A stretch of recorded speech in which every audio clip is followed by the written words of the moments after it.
Hello, my friend. Today, I'm taking you on a beautiful adventure. Check out this beautiful lake. I just rolled up. We're at about 8,000 feet, and I'm ready to throw this line in the water and see if I can catch a fish. Let's go. I'll tell you more about the problems at the end. I've decided that my poor fishing skills are not actually due to my poor fishing skills. It's due to the worm's lack of performance. I tell him to wiggle out there and he just plays limp. I think the worms are just too smart for my fishing, but that's why I got a new scheme going. I'll talk about that later. In the 1850s, a man from France arrived in San Francisco for the gold rush. Usually this area is totally covered in snow, but instead of skiing, I'm going to be fishing. He discovered this area in 1853 and built a trading post. Some years later, another gentleman established a range there for cattle and horse trading. He built a cabin and married in 1862 and had 5 children. I saw something. Tourism increased and 3 of the children built a resort around the lake. So far this is not going well. The fish are not hungry and Mr. Fred is not squirmy. Including a hotel, campground, general store, and meat market. Cabins and stables were added later. Many of the structures were lost in 1970 due to a fire, but to this day, the campground is still operated and is recognized as one of the oldest campgrounds in the United States. Don't see any fish. Speaking of fishing, I talked with this really cool lady on the phone today. She is going to teach me how to fly fish.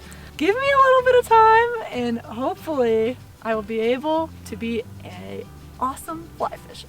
I'll show all these fish up. How many more casts should I try to make? No one's even biting the line. Good thing I caught some crabs at the supermarket on the way here because this fishing thing is not going as planned per usual. I always have a backup just in case. 1 fish, 2 fish, 3 fish, no fish. What's that saying? A bad day of fishing is better than a good day at the office.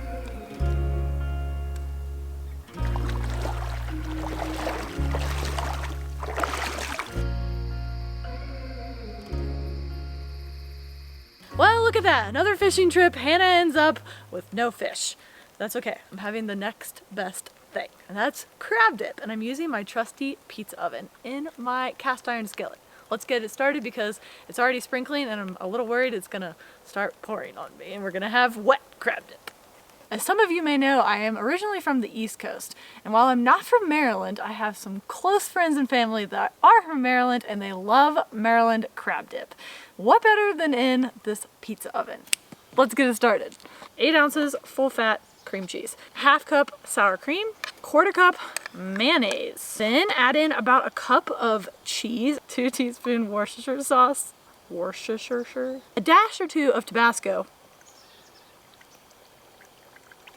You say what? 2 teaspoons of Old Bay. Look at this mound of mushiness. Next, you just mix it all together. So you want to get this smooth as can be before you fold in the crab. Best part of the whole recipe is adding the lump crab meat. This is a little bit more than 1 pound. What a mess. Now I just add to the cast iron skillet. That's gonna get nice and bubbly and hot. Then you just slide it in and let it cook for about 5 minutes or until it hits the temperature. It's gonna watch it cook. I got the sun in my hand and some cream cheese. Okay. Skin toasted. I think that she is properly finished. Time to pull her out.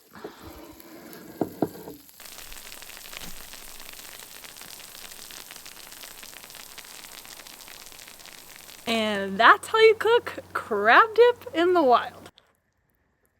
Look at that big piece of crab. Celery and crab dip. This is way better with celery. Have you ever made crab dip? This is the first time I've ever made it with my pizza oven. I'm thinking about putting a big honking fat piece of crab on my fishing hook tomorrow. I just realized I left the door to the truck camper open, and there's mosquitoes everywhere right now, so they're gonna be getting a feast tonight. Sleeping in some bug spray. Do you notice anything different? I spruced up the place. I got some new bedding. I adapted for winter and got some flannel sheets, but you know, that's a little bit boring. I just thought it looked really nice and snazzy in here. Tomorrow, I will bring you to see more beautiful places, and then reluctantly, I'm going to crawl out of the woods and start working on my top secret build. I have some big surprises. But for now, I'm gonna get some rest, clean up in here, outside, everywhere, and I'll catch you tomorrow morning. The problem with living in modern society is it's always trying to create and serve you more problems. Hi! And I'm off. Out here on the paddleboard, it's about 80 degrees and it's absolutely beautiful. There's no wind, there's not many on the lake at all. Just me and some ducks. Gonna paddle over to these islands and check them out. Okay. Perfect. And we're going up on this island. Look at that view. Can you imagine having your own private island? That would be the craziest thing ever. First thing I'd have up here is a pair of shoes. You got a bird's eye view of the whole lake. It's beautiful.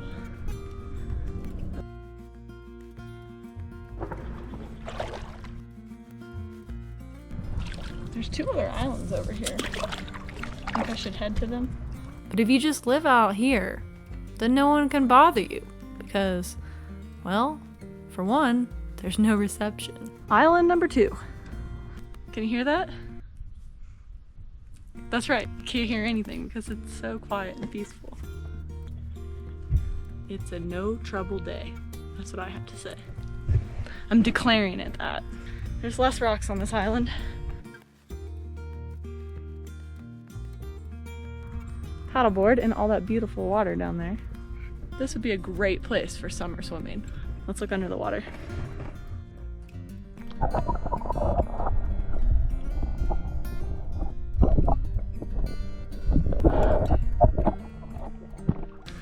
Time to go. Goodbye, island number 2.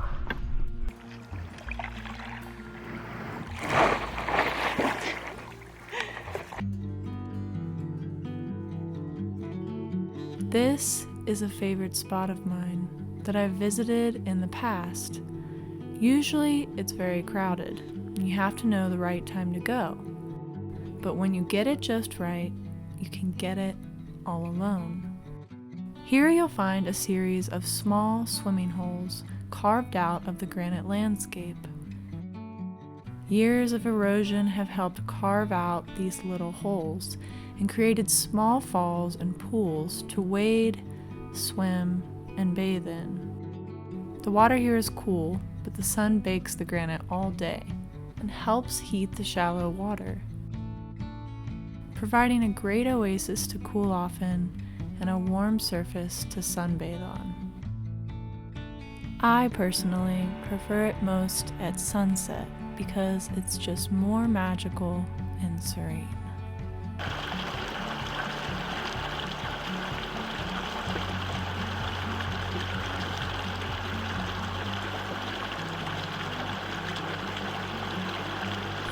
That is, of course, until you almost go over the falls.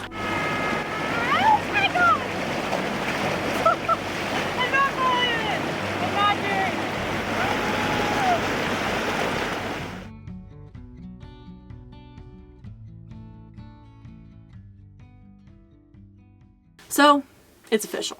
I can't talk to you about health information without the risk of being silenced.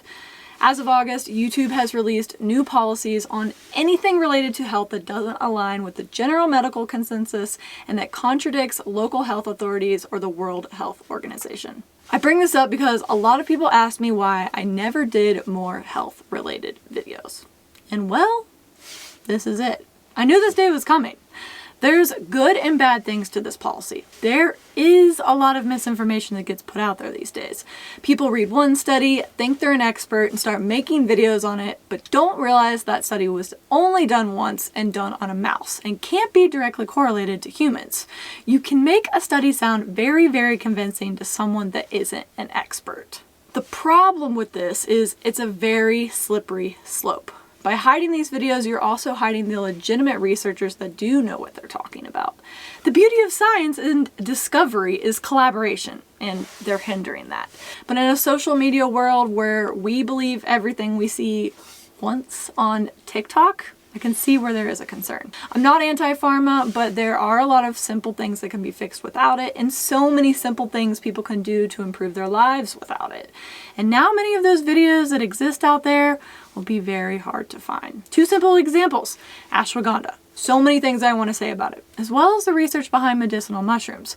But I can't really talk about either of those natural things without risk of the video being removed or hidden. I am, however, allowed to talk all day about pharmaceuticals, as long as I follow the literature on it, even if it has been proven dangerous to some people.